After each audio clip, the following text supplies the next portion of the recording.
Assalamualaikum warahmatullahi wabarakatuh. Salam sejahtera bagi kita semua. Semoga dalam keadaan sehat walafiat.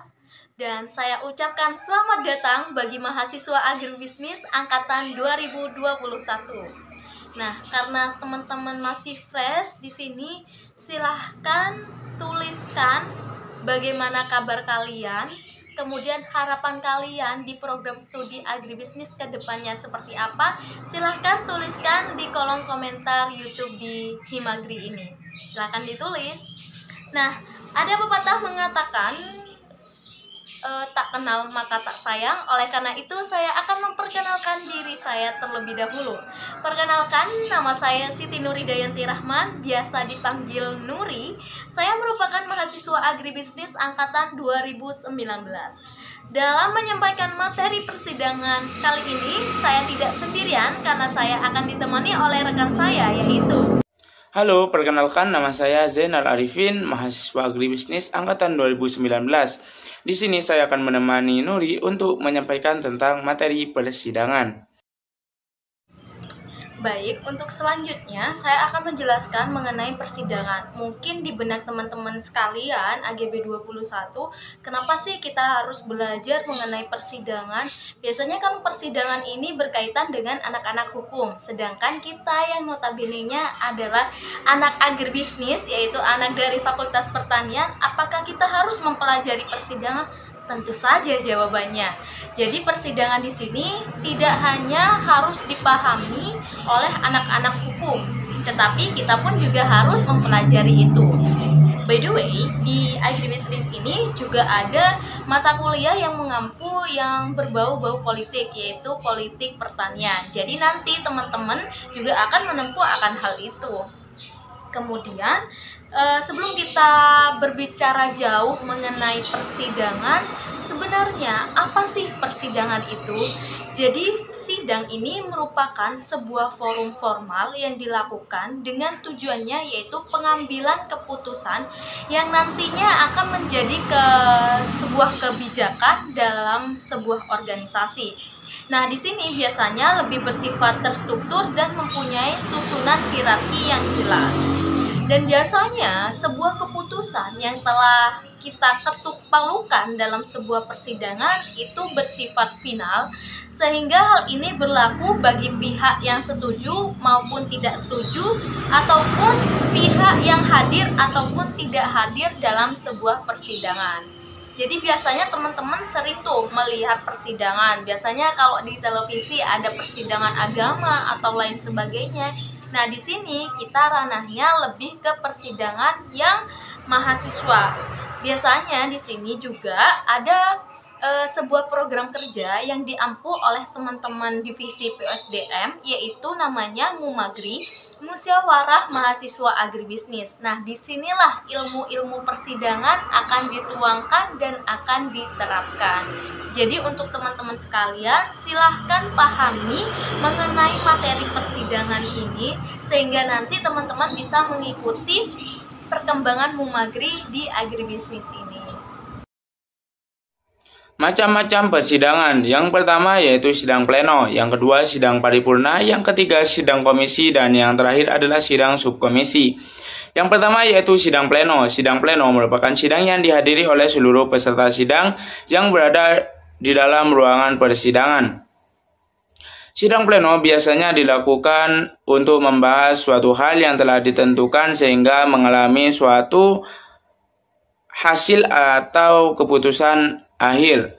Kemudian sidang paripurna. Sidang paripurna merupakan sidang yang berisi mengenai pengesahan hasil-hasil sidang, di mana sidang paripurna ini dilakukan untuk mengesahkan dari hasil persidangan sebelumnya, yaitu pada sidang pleno, di mana pada sidang paripurna hasil kesepakatan tadi disahkan oleh pemimpin sidang, yaitu oleh presidium.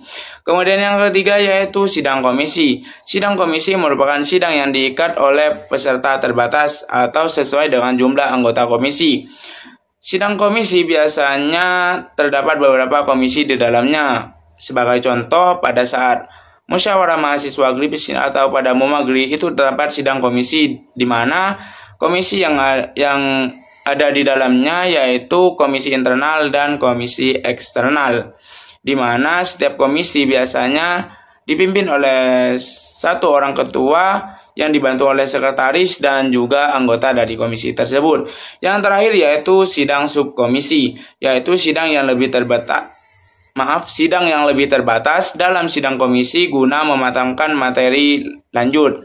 Sebagaimana sebelumnya, pada sidang komisi kan sudah dibagi menjadi dua, yaitu komisi internal dan komisi eksternal. Pada sidang subkomisi ini, maka dari komisi internal tersebut dibagi lagi menjadi beberapa subkomisi dan diberikan suatu hal yang perlu dibahas oleh subkomisi tersebut sehingga pembahasannya lebih matang. Baik, untuk selanjutnya, karena tadi sudah dibahas mengenai pengertian dan juga macam-macam persidangan, selanjutnya kita akan membahas mengenai unsur-unsur yang ada dalam persidangan. Nah, di sini ada 4 unsur penting yang harus terpenuhi untuk melaksanakan adanya persidangan. Yang pertama yaitu tata tertib. Mungkin teman-teman semua sudah paham kenapa sih harus ada tata tertib, dan juga dalam persidangan tentunya harus ada tata tertib. Tata tertib di sini dibuat jadi harus dipatuhi oleh pimpinan sidang atau ketua sidang dan juga oleh anggota sidang dan juga peserta sidang yang ada di forum tersebut. Nah, biasanya tata tertib tersebut sudah disusun dari dahulu kala sampai sekarang sehingga harus kita penuhi dan tidak boleh dilanggar. Contohnya, tata tertib yang ada di persidangan, presidiumnya harus 3. Kemudian anggotanya itu harus memenuhi quorum. Apabila tidak memenuhi quorum, itu tidak bisa dilaksanakan sebuah persidangan. Nah, itu adalah contoh-contoh kecil tata tertib yang harus dilaksanakan dalam sebuah persidangan. Kemudian untuk unsur yang kedua dalam persidangan yaitu perangkat. Tetapi untuk poin yang kedua ini nanti akan saya jelaskan lebih detail setelah ini. Jadi kita akan melanjutkan di poin yang ketiga dalam unsur-unsur persidangan yaitu waktu dan acara. Ketika kita mau melaksanakan sebuah persidangan, waktunya harus jelas. Biasanya di kepengurusan Himagri yang tadi sudah saya jelaskan itu persidangannya kan ada mumagri. Nah, mumagri ini biasanya dilaksanakan di akhir kepengurusan, tetapi untuk waktunya juga harus jelas. Itu mau dilaksanakan bulan apa, tanggal berapa, tahun berapa, pukul berapa dimulainya itu harus jelas, supaya bisa memberikan informasi kepada para peserta sidang sehingga peserta sidang bisa menghadiri persidangan tersebut. Kemudian acaranya pun juga harus jelas. Kenapa seperti itu? Karena di sini rangkaian persidangan itu membutuhkan waktu yang sangat lama dan juga harus jelas kegiatannya. Jadi biasanya di sini juga ada kepanitiaan yang biasanya dihandle oleh si acara dalam pembuatan rundown dan juga konsep supaya acaranya berjalan secara lancar. Kemudian poin yang keempat dalam unsur-unsur persidangan yaitu tempat. Meskipun unsur-unsur yang pertama, kedua, dan ketiga itu sudah ada, tetapi unsur yang terakhir, unsur tempat ini tidak boleh dihilangkan. Karena meskipun unsur-unsur sebelumnya ada, tetapi tempatnya tidak jelas, itu pun juga menjadi salah satu kendala untuk melaksanakan sebuah persidangan. Jadi keempat unsur tersebut harus terpenuhi untuk melaksanakan sebuah persidangan. Baik, tidak terasa kita sudah ada di slide-slide terakhir. Nah, di sini saya menampilkan 2 foto ataupun 2 dokumentasi dari adanya kegiatan Mumagri atau Musyawarah Mahasiswa Agribisnis 18 di tahun kemarin. Nah, alhamdulillah acara tersebut berjalan dengan lancar. Nah, di sini tujuan saya yaitu memberitahu terkait pimpinan sidang. Nah, di Mumagri ataupun di persidangan-persidangan lainnya itu biasanya terdiri dari 3 presidium, di mana presidium pertama itu tugasnya adalah mengontrol jalannya persidangan. Dan biasanya Presidium 1 ini memang menjadi ketua pimpinan sidangnya. Dan untuk Presidium 2 dan 3 ini adalah anggota dari pimpinan sidang. Untuk posisi duduknya, Presidium 1 ini ada di sentral ataupun ada di tengah. Kemudian untuk yang Presidium 2 itu duduknya ada di sebelah kanan dari Presidium 1. Nah, tugas dari Presidium 2 ini biasanya sebagai notulensi yang akan mencatat-catat seperti itu. Kemudian untuk yang Presidium 3 itu duduknya ada di sebelah kiri dari Presidium 1. Nah, yang Presidium 3 ini biasanya bertugas untuk memperbaiki saran-saran ataupun tanggapan yang telah diberikan oleh anggota sidang dan biasanya dilakukan di komputer. Nah, di sini supaya mempermudah dari anggota sidang untuk mengecek sarannya sudah benar atau tidak, seperti itu. Semoga segala ilmu di persidangan ini dapat dicerna dengan baik oleh mahasiswa agribisnis angkatan 2021 dan silahkan untuk mengeksplor diri kalian dalam dunia persidangan karena dunia persidangan sangatlah epik. Baik, mungkin itu yang bisa kami sampaikan. Apabila ada kesalahan kata maupun perbuatan yang disengaja maupun tidak disengaja, kami mohon maaf sebesar-besarnya. Wabillahi taufiq wal hidayah. Wassalamualaikum warahmatullahi wabarakatuh. Selanjutnya yaitu mengenai tata cara persidangan. Ketika kita mau melaksanakan sesuatu kegiatan, itu pastinya ada step by step yang harus kita lalui. Sama halnya ketika kita mau melaksanakan sebuah persidangan, itu juga ada beberapa tata cara yang harus kita lakukan. Adapun tata cara persidangan yang pertama yaitu persidangan ini tentunya bersifat musyawarah sehingga tujuannya yaitu untuk mencapai kata mufakat. Mungkin teman-teman juga sering mendengar akan hal ini ya. Jadi dengan adanya persidangan ini, meskipun si A, si B memiliki pendapat yang berbeda-beda, adanya persidangan ini untuk bisa menyatukan akan hal itu sehingga tercapai kata mufakat. Kemudian tata cara yang kedua yaitu sebuah persidangan itu biasanya dipimpin oleh pimpinan sidang. Yang ketiga yaitu peserta yang sedang berbicara. Peserta sidang yang akan berbicara itu boleh berbicara ketika sudah diberikan amanah ataupun diizinkan oleh pemimpin sidang. Apabila belum diperbolehkan oleh pimpinan sidang, maka anggota sidang tersebut tidak boleh langsung berbicara ataupun langsung menyerobot. Nah, itu tidak boleh karena sudah ada tata cara tertentu untuk mengikuti sebuah persidangan. Kemudian tata cara yang keempat yaitu pimpinan sidang dapat memberikan ketentuan mengenai lamanya para anggota sidang itu untuk berbicara. Karena jika tidak diberikan batasan, biasanya para anggota sidang ini terlalu bebas sehingga waktunya akan molor. Lanjut di tata cara persidangan yang kelima, yaitu apabila pembicara melampaui batas waktu, maka pimpinan sidang ini dapat memperingatkan pembicaraan dari anggota sidang tersebut karena sudah melampaui batas yang sudah diberikan. Kemudian poin yang keenam yaitu setiap waktu dapat diberikan kesempatan interupsi. Jadi apabila di situ telah berjalan persidangan tetapi ada hal-hal yang urgent, itu anggota sidang boleh mengangkat tangan dan mengucapkan interupsi. Tetapi biasanya karena sekarang pandemi COVID-19 dan biasanya persidangan pun juga dilaksanakan secara online, nah di situ biasanya di fitur Zoom meeting kan ada raise hand. Nah, itu juga bisa digunakan untuk melaksanakan adanya interupsi. Jadi, persidangan ini memang ada step by step yang harus kita lalui dan kita harus penuhi sehingga acara persidangan tersebut itu dapat berjalan dengan lancar. Istilah-istilah penting dalam persidangan. Yang pertama yaitu skorsing. Skorsing merupakan penundaan acara sidang untuk sementara waktu atau dalam waktu tertentu.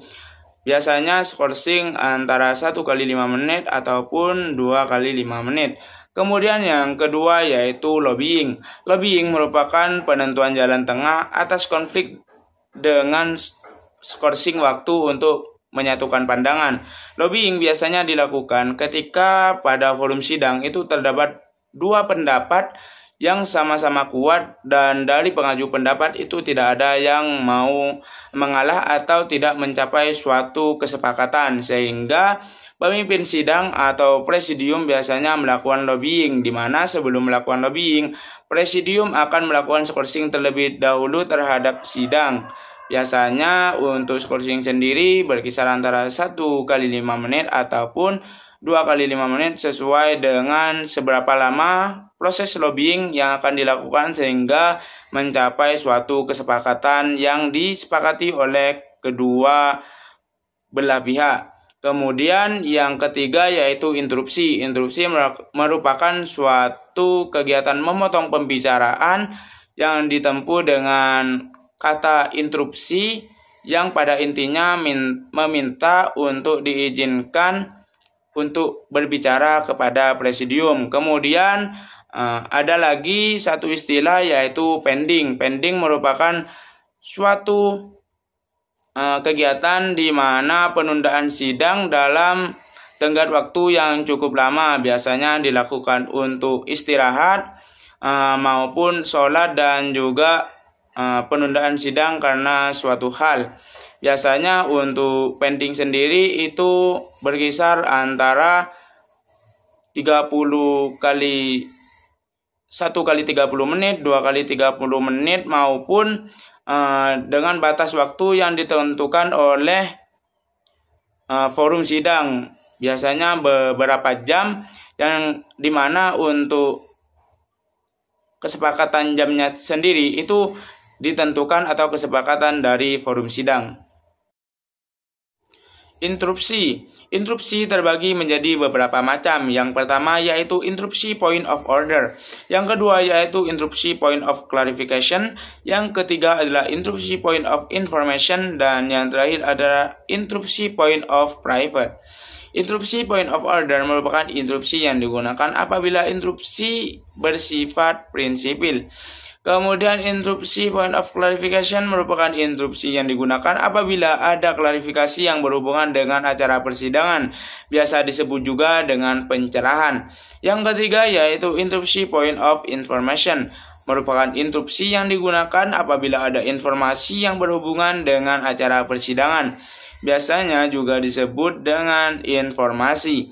Yang terakhir yaitu interupsi point of private, yaitu interupsi yang digunakan untuk melakukan pembelaan yang bersifat personal atau privasi. Baik, untuk selanjutnya yaitu saya tadi sudah menjanjikan akan menjelaskan mengenai unsur-unsur sidang. Yang kedua yaitu mengenai perangkat sidang. Nah, di perangkat sidang ini juga ada 4 poin penting yang harus diperhatikan. Yang pertama yaitu pimpinan sidang. Nah, yang namanya sidang ataupun persidangan itu juga pastinya ada pemimpinnya, supaya acara persidangan tersebut bisa berjalan sesuai dengan rencana. Nah, untuk menjadi seorang pemimpin sidang itu biasanya sifat ataupun sikap yang harus terpenuhi yaitu bijaksana, tegas, berwawasan luas, dan juga karismatik. Tetapi pada sesungguhnya setiap orang itu pasti memiliki jiwa kepemimpinannya masing-masing. Jadi untuk teman-teman yang ingin mencoba untuk menjadi pemimpin sidang, nanti kita bisa praktekkan ketika SD2 berlangsung ya. Kemudian yang kedua dari perangkat sidang itu adalah peserta sidang. Meskipun dalam persidangan tersebut sudah ada pemimpinnya, tetapi di sini tidak ada peserta, otomatis persidangan pun tidak akan bisa berjalan secara maksimal. Nah, di sini untuk peserta sidang itu ada 2. Biasanya jika di Mumagri itu ada peserta aktif dan juga peserta peninjau. Nah, untuk yang peserta aktif ini biasanya terdiri dari mahasiswa aktif agribisnis. Dikatakan mahasiswa aktif itu biasanya mereka yang masih belum lulus, belum memperoleh gelar SP dari agribisnis. Nah, itu merupakan peserta aktifnya. Dan yang kedua yaitu peserta peninjau. Nah, peserta peninjau ini biasanya dari para alumni agribisnis. Nah, untuk teman-teman yang punya kakak yang pernah menimba ilmu di agribisnis UTM itu nantinya bisa jadi peserta dalam persidangan. Kemudian yang ketiga yaitu notulensi. Perangkat yang ketiga yaitu notulensi. Di sini notulensi juga perannya sangat aktif dan sangat penting. Di sini notulensi itu bertugas untuk mencatat segala hal-hal yang dianggap penting dalam jalannya persidangan. Kemudian yang keempat yaitu palu sidang. Palu sidang di sini itu memiliki peranan yang sangat urgent. Jadi urgensinya sangat penting karena palu sidang ini merupakan sebuah benda yang dianggap sakral dalam sebuah persidangan. Nah, di sini ada aturan-aturan tertentu untuk melakukan pengetokan palu. Mungkin teman-teman juga sudah paham ya, jika sering melihat persidangan harus ada palu yang biasanya diketokkan untuk menandakan suatu hal dalam persidangan tersebut. Nah, untuk satu kali ketokan palu itu biasanya berguna untuk adanya perpindahan ataupun pergantian pimpinan sidang. Contohnya seperti ini. Ketika Mumagri, itu musyawarah mahasiswa agribisnis, presidium yang pertama atau pimpinan sidang itu ada kendala, sehingga harus digantikan oleh anggota pimpinan sidang. Nah, itu sebelum adanya peralihan, dari yang pemimpin sidang utama ini harus mengetokkan palu menyatakan bahwa pimpinan sidang akan dialihkan kepada si A. Nah, baru diketok satu kali. Nah, itu peraturan yang pertama. Yang kedua, sidang itu boleh diketukkan satu kali apabila digunakan untuk pengesahan. Biasanya itu pengesahan yang bersifat poin per poin atau bab per bab. Nah, biasanya ketika sidang pleno 1 itu ada pengesahan PO umum dan PO khusus. Nah, di situ nantinya palu itu akan diketukkan. Misal di poin yang pertama, para anggota sidang itu setuju dengan PO umum yang pasal 1 nomor 1. Nah, itu baru diketukkan satu kali. Nah, itu biasanya bersifat keputusan sementara. Kemudian, palu sidang ini boleh diketukkan satu kali juga apabila digunakan untuk skorsing dalam waktu yang sebentar. Biasanya skorsing dalam waktu 1 kali 5 menit. Nah, contohnya ini digunakan ketika pemimpin sidang atau anggota dari pemimpin sidang ini haus. Nah, itu bisa diskorsing selama 1 kali 5 menit. Dan itu pun harus diketuk palu 1 kali, seperti itu. Kemudian selanjutnya yaitu palu sidang itu digunakan ataupun diketuk selama 1 kali apabila digunakan untuk mencabut kembali skorsing sidang yang waktunya tidak terlalu lama. Misalnya tadi skorsingnya itu kan 1 kali 5 menit, udah diskorsing oleh pemimpin sidang kemudian sudah 1 kali 5 menit, kemudian skorsing tersebut dibuka. Biasanya pemimpin sidang bilang seperti ini, untuk skorsing 1 kali 5 menit saya cabut, baru diketok palunya sebanyak 1 kali. Kemudian palu sidang itu akan diketok sebanyak 2 kali. Itu biasanya terjadi ketika skorsing atau adanya penundaan sidang. Nah, itu biasanya skorsingnya cukup lama, bisa digunakan untuk waktu istirahat, makan, sholat. Nah, itu biasanya palu sidang akan diketok selama 2 kali. Kemudian yang ketiga yaitu palu sidang akan diketok sebanyak 3 kali apabila itu ada pengesahan yang lebih bersifat penting dan itu tidak sementara. Nah, itu baru palu sidang boleh diketuk sebanyak 3 kali. Nah, yang terakhir yaitu palu sidang dapat diketok secara berulang-ulang tanpa batasan banyaknya berapa kali. Itu biasanya digunakan oleh pemimpin sidang ketika suasana di forum sidang tersebut ataupun di tempat persidangan tersebut sudah tidak kondusif. Jadi di sini pemimpin sidang berhak untuk memberhentikan ataupun memberikan instruksi kepada peserta sidang agar semuanya bisa kondusif kembali. Seperti itu.